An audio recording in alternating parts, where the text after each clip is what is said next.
বংগৰ প্ৰখ্যাত কবি নিৰ্মলেন্দু গুণৰ তোমাৰ চোখ এত লাল কেন কবিতাৰ অসমীয়া অনুবাদক ৰাছেল চৌধুৰী।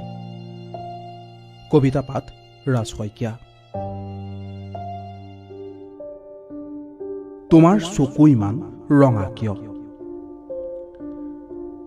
মই কোৱা নাই নহয় ভাল পাবই লাগিব বুলি। মই বিচাৰো কোনোবাই মোৰ বাবে অপেক্ষা কৰক, ঘৰৰ ভিতৰৰ পৰা দুৱাৰখন খুলি দিয়াৰ বাবে। বাহিৰৰ পৰা দুৱাৰ খোলোতে খোলোতে মই ক্লান্ত। মই কোৱা নাই নহয় ভাল পাবই লাগিব বুলি। মই বিচাৰো কোনোবাই মোক খাবলৈ দিয়ক। মই কোৱা নাই নহয় বিচনীলৈ মোৰ কাষত বহিবলৈ।